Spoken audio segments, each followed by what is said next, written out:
Puji Tuhan, selamat sore Bapak Ibu Saudara yang dikasih Tuhan. Kita mau belajar dari sebagian kebenaran firman Tuhan pada sore hari ini 6 Oktober 2020. Mari kita persiapkan hati kita persiapkan jiwa dan pikiran kita untuk kita arahkan, untuk kita bisa memahami kebenaran firman Tuhan dengan lebih baik. Mari kita awali di dalam doa. Bapa di surga, kami bersyukur atas penyertaan-Mu sepanjang hari, atas pimpinan-Mu, dan kami boleh melakukan semua itu dengan baik oleh karena kasih dan kemurahan-Mu. Dan saat ini kami akan belajar dari sebagian kebenaran firman-Mu. Urapi hamba-Mu, urapi setiap kami yang mendengarkan ibadah streaming ini. Terima kasih ya Bapa, dalam nama Tuhan Yesus Kristus kami berdoa dan mengucap syukur. Haleluya. Amin. Bapak Ibu Saudara yang dikasih Tuhan, mungkin kita pernah mendengar satu pepatah yang mengatakan bahwa di belakang seorang pria yang sukses, di belakang seorang pria yang sukses biasanya berdiri seorang wanita yang kokoh, seorang wanita yang bijak. Itulah pendamping, itulah istri. Ini tidak bisa dipungkiri. Ini tidak bisa dipungkiri, karena suksesnya seorang pria dalam berbagai bidang itu pasti atau hampir pasti ditopang, ditopang oleh kekokohan istri yang mendampinginya, bijaknya istri yang mendampinginya. Tentu seorang pria ini akan melewati tahun-tahun yang sulit di dalam hidupnya, baik itu dalam membina karir maupun dalam merintis usahanya. Pasti mereka pernah memasuki saat-saat yang sulit, dan disitulah peran istri sangat penting, peran istri sangat menentukan. Bahkan dalam pelayanan, dalam kehidupan rohani, seorang hamba Tuhan yang dipakai secara luar biasa oleh Tuhan pasti ditopang oleh wanita-wanita semacam ini. Mereka adalah wanita-wanita yang kokoh, yang bijak. Mereka jadi seorang wanita yang bisa menyuarakan hal-hal yang membangkitkan spirit atau gairah suaminya dalam pelayanan.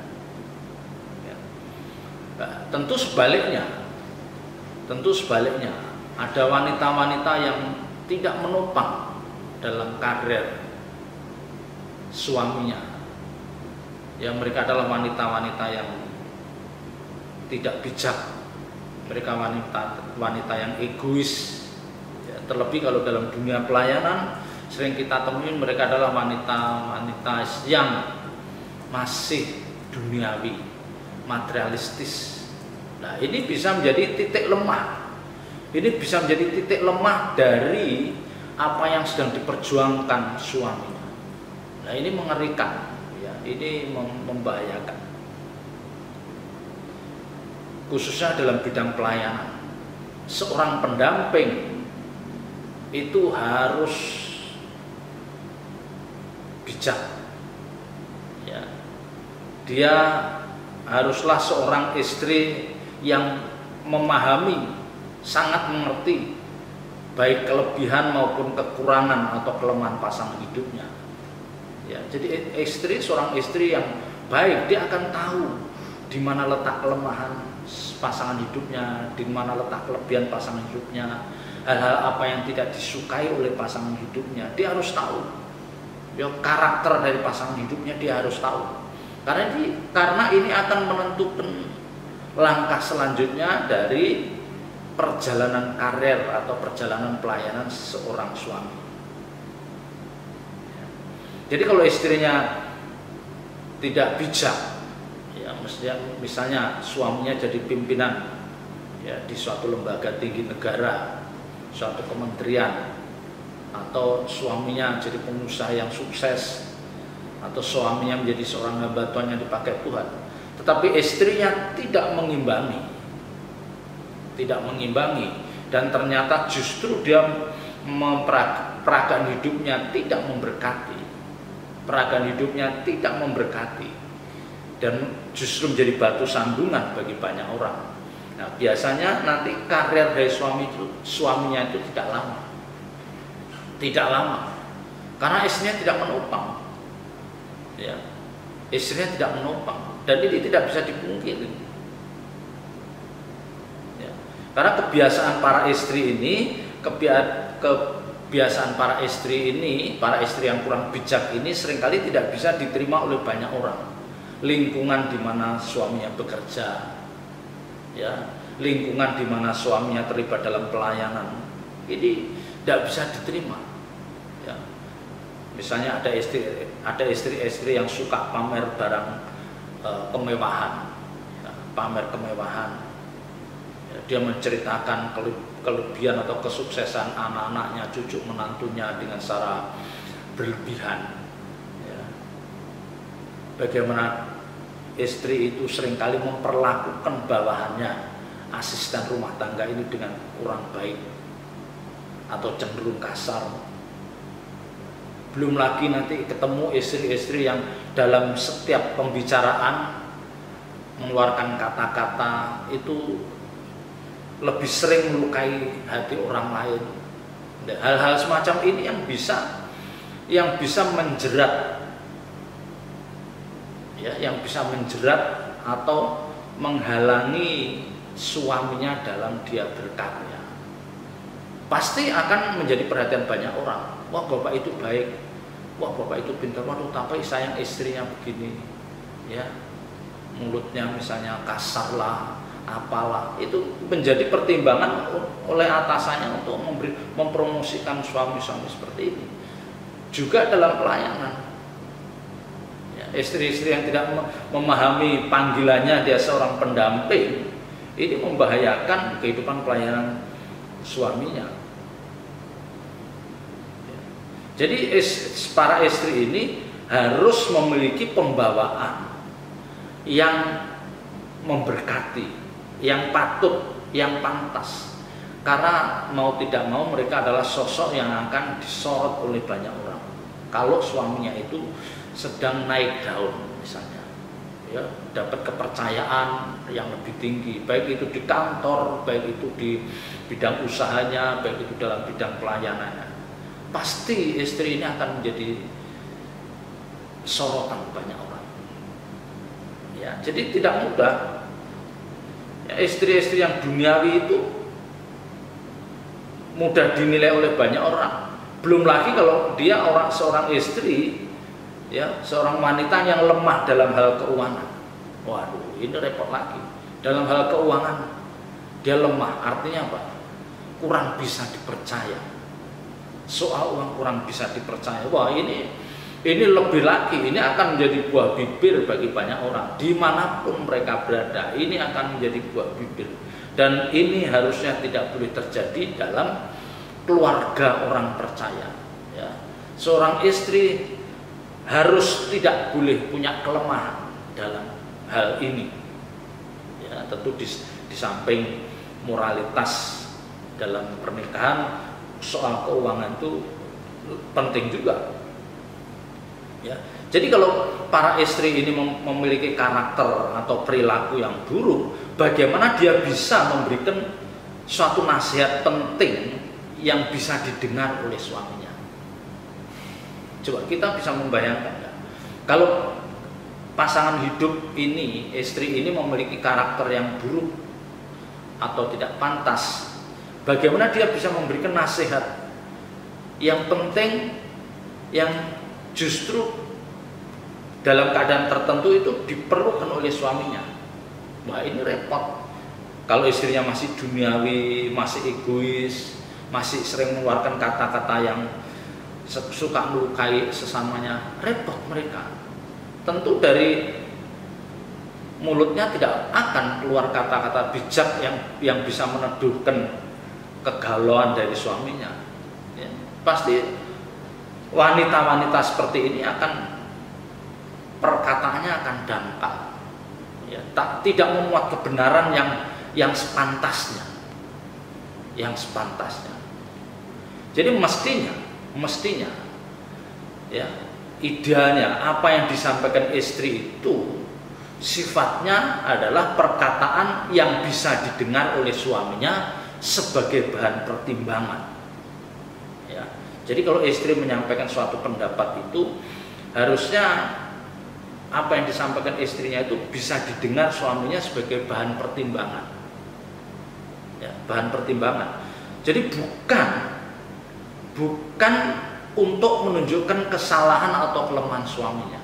Jadi apa yang disampaikan seorang istri itu jangan untuk menunjukkan kesalahan suaminya, menunjukkan kelemahan suaminya. Ini penting. Ya, memang suaminya pasti bukanlah orang yang sempurna, tapi tidak pada tempatnya dalam kondisi tertentu istri menyampaikan perkataan atau ucapan yang justru bisa melemahkan suaminya. Jangan. Ya. Justru para suami itu dia berharap istrinya menyampaikan sesuatu yang membangunkan spirit ketika suami lemah, ya, ketika suami seperti menghadapi jalan buntu. Istrinya harus tahu itu. Dia harus tahu, oh, kok tidak seperti biasanya keadaan suami saya. Dia harus tahu, dia harus peka melihat itu. Ya, dan istri harus menyampaikan sesuatu yang sifatnya membangun, ya, membangkitkan gairah, ya, dijadikan pertimbangan, bukan justru menyudutkan atau menyalahkan suaminya.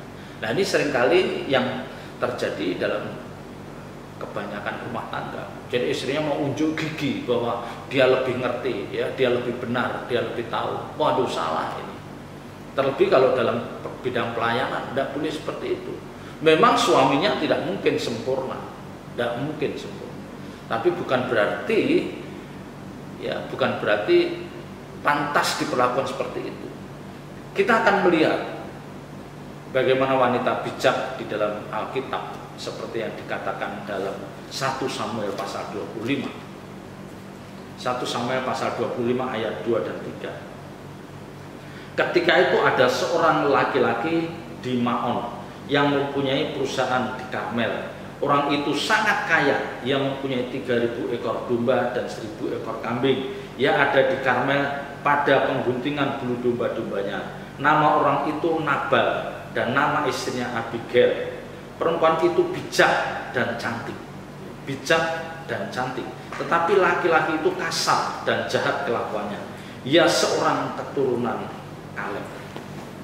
Jadi di sini dikatakan istrinya orang yang cantik, orang yang bijak, tetapi waduh, sayangnya laki-lakinya dikatakan dia seorang yang, ya, orang yang laki itu kasar dan jahat kelakuan, kasar dan jahat kelakuannya. Ya. Ini, ya, seorang istri yang cantik dan bijak dia harus mendampingi seorang suami yang memiliki karakter seperti itu. Ya, tentu kita tidak tahu kenapa orang yang cantik, orang yang bijak ini kok bisa dapat laki-laki seperti itu. Ya. Nah, itu kan Alkitab tidak menceritakan detail, tapi kan zaman itu kan bisa saja itu terjadi karena perjodohan antar orang tua, itu bisa saja terjadi. Ya. Jadi istrinya tidak ada pilihan, kecuali hanya menerima. Ya. Tapi bagaimana istri yang seperti ini dia harus mendampingi suami dengan karakter yang buruk itu. Ya, kalau kita baca di dalam 1 Samuel 25 ayat 4 dan 9, ya. Ketika didengar Daud di padang gurun bahwa Nabal sedang menggunting bulu domba-dombanya, maka Daud menyuruh 10 orang, dan kepada orang-orang itu Daud berkata, "Pergilah ke Karmel dan temuilah Nabal, tanyakanlah keselamatannya atas namaku, dan sampaikanlah salam ini kepadanya. Selamatlah engkau, selamatlah keluargamu, selamatlah segala yang ada padamu. Baru-baru ini aku mendengar bahwa engkau mengadakan pengguntingan bulu domba.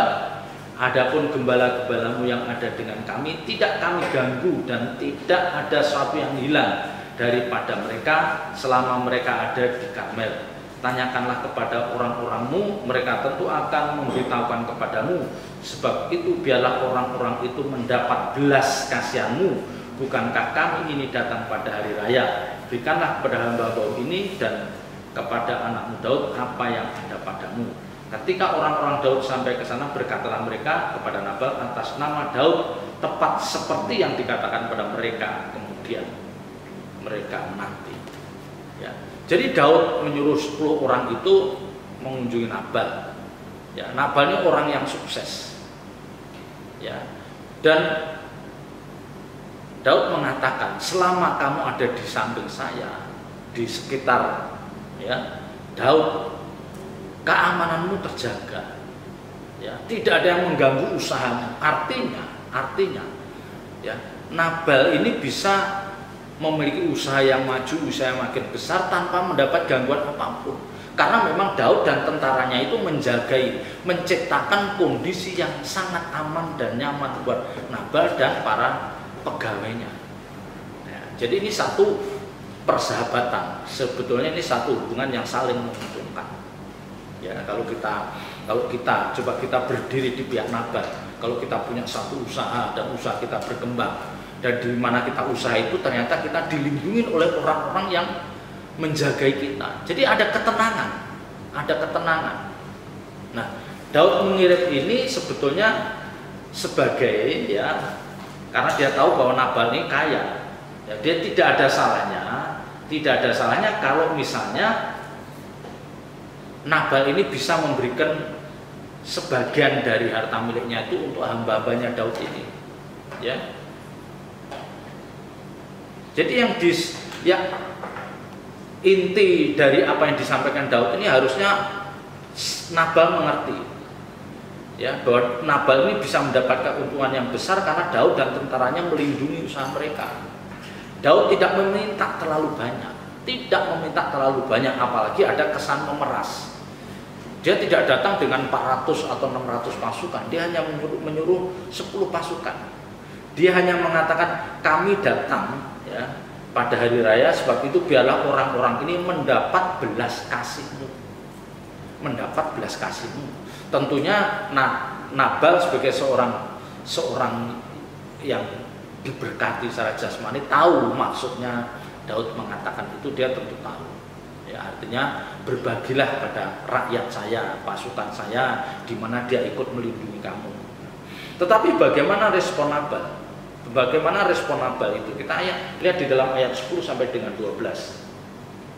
Tetapi Nabal menjawab anak buah Daud itu, katanya, siapakah Daud? Siapakah anak Isai itu? Pada waktu sekarang ini ada banyak hamba-hamba yang lari dari tuannya.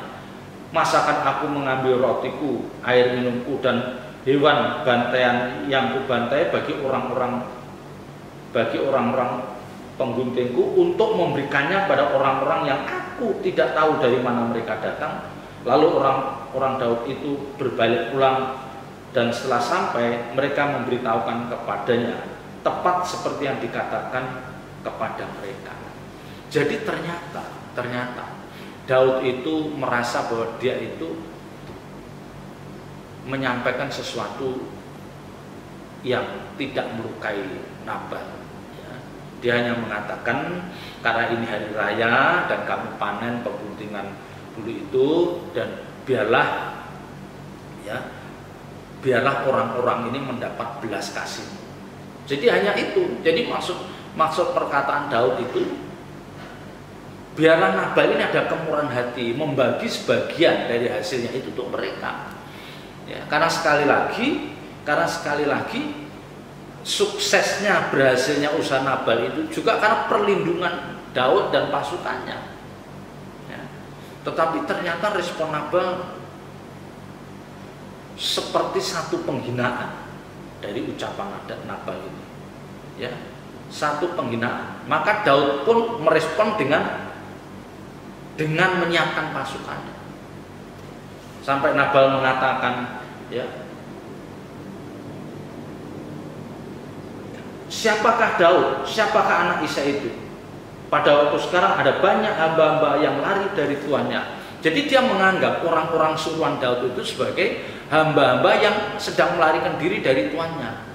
Dia menyamakan orang-orang suruhan Daud itu sebagai orang-orang yang tidak setia pada tuannya. Terus dia mengada-ngada untuk dia minta sesuatu pada Nabal. Nah, ini yang sangat melukai hati Daud. Ya.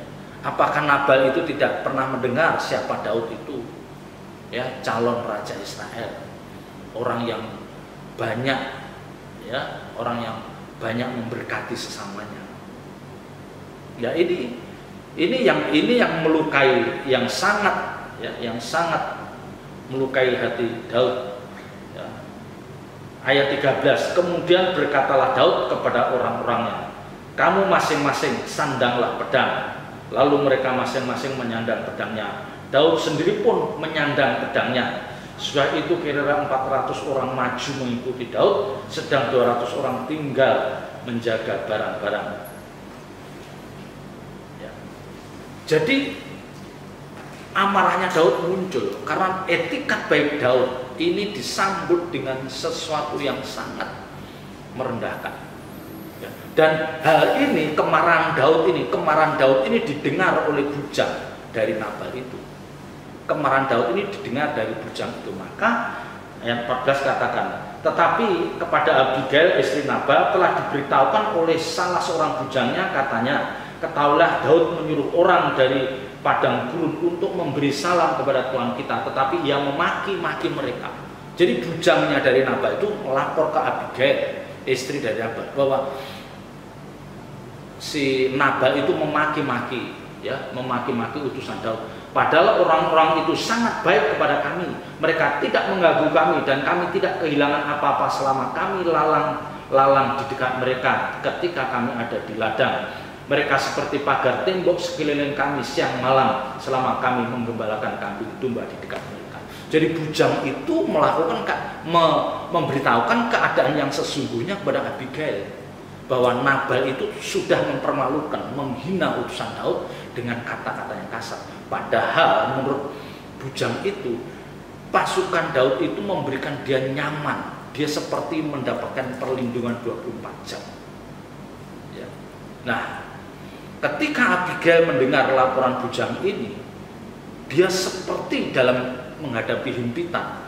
Bagaimana dia harus menghadapi Nabal, suaminya yang bebal itu, ya.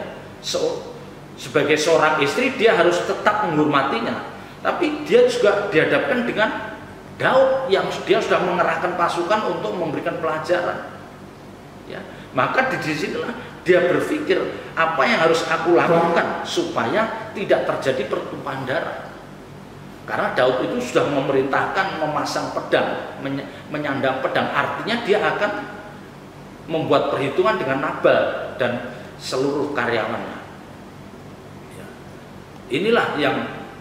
Inilah yang membuat istri Nabal, Abigail itu yang digundah. Di satu sisi dia harus menghormati suaminya, sekalipun dia seorang yang bebal. Di satu sisi bagaimana dia meredakan amarah Daud. Ya. Jadi tidak mungkin istri yang baik itu membiarkan itu. Sekalipun mungkin Abigail sebagai istrinya yang dia tahu bahwa suaminya itu memang jahat dan karakternya buruk, bisa aja dia udah biarin aja, biar dihabisin, bisa aja. Tetapi ternyata dia tidak melakukan hal itu. Ya, sekalipun suaminya punya karakter yang buruk dan mungkin dia juga bosan hidup dengannya, tetapi dia tetap hormat. Ya, dia berusaha untuk melindungi nyawa suaminya. Ya, dan apa yang diperbuatnya itu tanpa sepengetahuan dari suaminya. Ya, akhirnya apa? Abigail itu mempersiapkan suatu hidangan, suatu masakan yang untuk dipersembahkan kepada Daud supaya dia tidak, atau supaya Daud ini bisa membatalkan rencananya. Ya, jadi menghadapi keadaan seperti ini ada dilema dalam diri Abigail. Ya, bagaimana, apakah dia ngomong berbicara terus terang pada Nabal atau dia kepada Daud? Ternyata karena Abigail ini dia sangat mengenal karakter suaminya, maka baginya lebih baik dia meluluhkan hati Daud. Lebih baik dia meluluhkan hati Daud karena dia tahu bahwa berbicara dengan Nabal suaminya tidak akan mengubah apapun. tidak akan mengubah apapun. Karena apa? Karena dia tahu bahwa Nabal itu orang yang sangat bebal. Ya, di sini pelajaran yang baik. Seringkali para istri dituntut harus cerdik membaca situasi, ya, dan dia harus bertindak bijaksana. Dia di satu sisi dia harus sangat menghormati suaminya, di sisi lain dia tidak boleh membiarkan suaminya itu jatuh atau dipermalukan oleh orang, sekalipun mungkin karakter suaminya itu tidak baik. Ya, dia harus mengambil keputusan yang tepat. Dia harus mengambil keputusan yang tepat. Ya. Jadi mari kita belajar. Dan akhirnya Daud pun akhirnya membatalkan niatnya untuk membuat perhitungan dengan Nabal karena tindakan yang ditunjukkan oleh Abigail. Dari jauh dia sudah turun, ya, dia sudah tunduk, hormat, dan dia memohon dengan sangat supaya itu tidak dilakukan. Itu tidak dilakukan. Ya. Jadi bagaimana seorang istri itu mau merendahkan hatinya, merendahkan dirinya demi dia menyelamatkan jiwa suaminya. Nah, ini yang harus ada dalam diri para pendamping ini. Ya. Jangan karena kita sedang marah sama suami, jangan karena kita tahu karakter suami kita jelek kurang bagus, justru dalam kondisi kesempatan seperti ini dia seperti ada kesempatan untuk memojokkan suaminya, ya, untuk menunjukkan bahwa suaminya nggak baik. Jangan. Kita harus bijak. Kita harus bijak. Sekalipun akhirnya Nabal pun kaget dan Alkitab katakan jantungnya membeku dan dia mati. Tetapi dalam hal ini Abigail tidak punya andil kesalahan apapun. Ya. Dia melakukan semua itu. Dia menghormati suaminya di satu sisi. Dia melindungi nyawa suaminya, sekalipun tahu bahwa suaminya memiliki karakter yang buruk. Jadi mari belajar dari kebenaran ini. Kita harus bisa melindungi pasangan hidup kita, seburuk apapun karakter kita, karakter pasangan hidup kita. Jangan kita menggunakan kesempatan untuk membalasnya, untuk menjatuhkan namanya. Bagaimanapun dia orang yang selama ini mendampingi kita, yang kita dampingi. Puji Tuhan, Tuhan memberkati. Bapa di surga, kami bersyukur atas kebenaran ini, meteraikan firman-Mu dalam setiap hati kami, dan ajar kami melakukannya. Dalam nama Tuhan Yesus Kristus kami berdoa dan ucap syukur, haleluya, amin.